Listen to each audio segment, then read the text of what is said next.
അള്ളാഹുവിന്റെ റസൂൽ സല്ലല്ലാഹു അലൈഹി വസല്ലമ തങ്ങൾ ഉമർ ഫാറൂഖ് റളിയല്ലാഹു തആല അൻഹു ഇശാ നമസ്കാരം കഴിഞ്ഞ് തന്റെ വീട്ടിൽ നിന്ന് ഇങ്ങനെ പള്ളിയിൽ നിന്ന് ഇറങ്ങി വീട്ടിലേക്ക് പോകാൻ ഇറങ്ങി. പെങ്ങന്മാരൊക്കെ നല്ല കേൾക്കണം. നമസ്കരിച്ചിട്ട് വീട്ടിലേക്ക് ഇറങ്ങി പോണ സമയത്ത് അള്ളാന്റെ റസൂൽ ഉമറിനെ വിളിച്ചേ, ഉമറെ, നീ രാത്രി കിടന്നുറങ്ങുന്നതിന് മുമ്പ് 1000 ആയത്ത് ഓതിയിട്ട് കിടന്നുറങ്ങണം. 1000 ആയത്ത് ഓതിയിട്ട് കിടന്നുറങ്ങണം. ഉമറുൽ ഫാറൂഖ് റളിയല്ലാഹു തആല അൻഹു പറഞ്ഞു, നബിയെ, എന്നെ കൊണ്ട് കഴിയില്ല. ഖുർആനിന്റെ അർത്ഥം അറിഞ്ഞാ ഞാൻ ഓതുന്നത്. നമ്മളെ കൊണ്ട് ഓതാൻ പറ്റും, 1000 അല്ല 10 വേണമെങ്കിലും ഒറ്റ രാത്രി കൊണ്ട് നമ്മൾ തീർക്കും.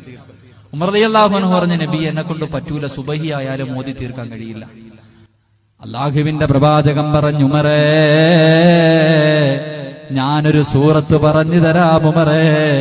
ആ സൂറത്ത് ഒരു പ്രാവശ്യം ഓതിയാൽ 1000 ആയത്ത് ഓതിയതിന്റെ പ്രതിഫലം കിട്ടും ഉമറേ. അല്ലാഹുവിന്റെ റസൂലിനോട് നിറകണ്ണുകളോടെ ഉമർ ചോദിക്കുന്നു, യാ റസൂലല്ലാഹ്, എനിക്കൊന്നു പറഞ്ഞു താ നബിയേ. ഒരു പ്രാവശ്യം ഓതുമ്പോൾ 1000 ആയത്തിന്റെ പ്രതിഫലം ഓതിയ 1000 ആയത്തുകൾ ഓതിയ പ്രതിഫലം കിട്ടുന്ന സൂറത്ത് ഒന്ന് പറഞ്ഞു താ നബിയേ.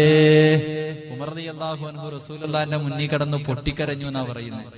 അതുകൊണ്ട് എനിക്കിവിടെ ഒരുമിച്ച് കൂടി നിങ്ങളോട് പറയാനുള്ളത്, നിങ്ങളും നിങ്ങളുടെ ഭാര്യയും നിങ്ങളുടെ മക്കളും നിങ്ങളുടെ രക്തത്തിൽ പിറന്ന മക്കളാണല്ലോ. ഈ മക്കളിൽ ഉറങ്ങുന്നതിന് മുമ്പ് ഒരു പ്രാവശ്യമെങ്കിലും ഇത് ഓതിപ്പിച്ചിരിക്കണം. നമസ്കാരമില്ലാത്തവനായിരിക്കും, വാപ്പാനെ ചീത്ത വിളിക്കുന്നവനായിരിക്കും, സിനിമ കാണാൻ പോകുന്നവനായിരിക്കും, യവനോ ആകട്ടെ, നിങ്ങൾ വീട്ടിൽ ചോറ് കൊടുത്ത് വളർത്തുന്ന മക്കളല്ലേ, ഒരു പ്രാവശ്യം ഓതിപ്പിക്കും. ഇത് ഓതിയാലുള്ള 2 ഗുണങ്ങള്: മക്കള് സാലിഹീങ്ങളാകും, മക്കള് നന്നാവും. ഉസ്താദെ, എന്ത് ചെയ്യാനാ, ഞാൻ പറഞ്ഞ അവ അനുസരിക്കത്തില്ല. ചില വാപ്പകൾ പറയത്തില്ലേ. ഈ അടുത്താണെങ്കിൽ ഒരു പയ്യൻ സ്കൂളിൽ നിന്ന് താമസിച്ച് മടങ്ങി വന്നു. അപ്പൊ അവന്റെ വാപ്പ അവനോട് ചോദിച്ചു, എടാ, നിന്റെ കൂട്ടുകാരൊക്കെ നേരത്തെ പോയല്ലോ, നീ മാത്രം എന്താ താമസിച്ച് വന്നേന്ന്. ആ മകൻ പറഞ്ഞ മറുപടി, പന്നികളൊക്കെ കൂട്ടമായിട്ട് പോകും, സിംഹം തനിച്ചേ വരത്തുള്ളൂ. അവന്റെ കൂട്ടുകാരൊക്കെ പന്നികളാ, അവര് കൂട്ടമായിട്ട് പോയി. ഞാൻ സിംഹം, ഞാൻ തനിച്ചാ വരുന്നെന്ന് വാപ്പയോടാ പറഞ്ഞു. അപ്പൊ വാപ്പ എത്ര നല്ല മനുഷ്യനായിരിക്കും. അപ്പൊ ഇങ്ങനെയുള്ള മക്കളൊക്കെ ഉണ്ടെങ്കിൽ ഇതൊന്നും പഠിപ്പിക്കണം. ഇത് പഠിപ്പിച്ചാൽ മക്കള് നേരെയാകും. എന്റെ പ്രിയപ്പെട്ട പെങ്ങന്മാരോട് പറയാനുള്ളത്, പെമ്പിള്ളാരെയൊക്കെ ഇത് പഠിപ്പിക്കണം. കാരണം ഒളിച്ചോടി പോകുന്ന കാലമാണല്ലോ, കുറച്ച് ഈമാനൊക്കെ ഉണ്ടാവും. ഇങ്ങനെ ഈ സൂറത്ത് നിത്യമായിട്ട് ഓതുന്നതിന്റെ പേരിലെങ്കിലും ഒരുത്തൻ വിളിക്കുമ്പോ പറയും, പോടാ ചങ്ങാതി, എന്റെ വാപ്പ കരയും ഉമ്മ കരയുന്നെങ്കിലും പറഞ്ഞ് നിന്റെ കൂടെ നിൽക്കും. അതുകൊണ്ട് എല്ലാവരും നിങ്ങളുടെ മക്കളെ പഠിപ്പിക്കണം. എത്രയോ ഗാനങ്ങള്, എത്രയോ ആൽബത്തിന്റെ സോങ്ങുകൾ കാണാതറിയുന്ന മക്കളാണ്. അള്ളാഹുവിന്റെ പരിശുദ്ധമായ ഖുർആനിൽ 5 or 6 വരിയുള്ള ഒരു സൂറത്ത് അള്ളാഹുവിന്റെ റസൂല് ഉമറിനോട് പറയുന്നു, ഉമറേ, ഒരു പ്രാവശ്യം ഓതിയിട്ടുറങ്ങണേ ഉമറേ.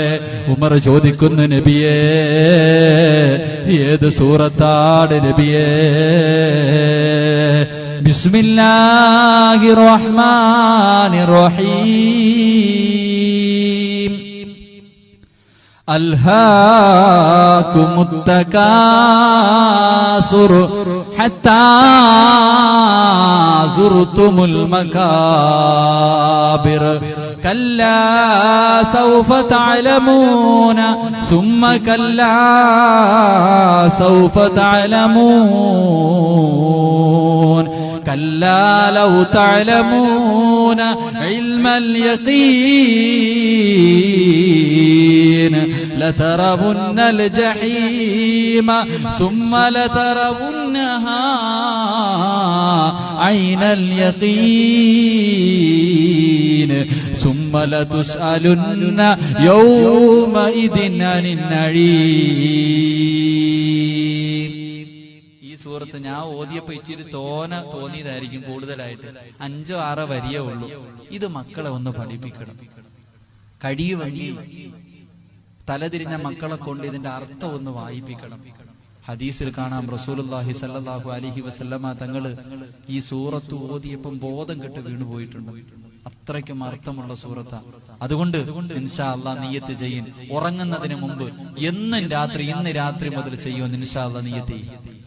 ഇൻഷാ അല്ലാഹ്.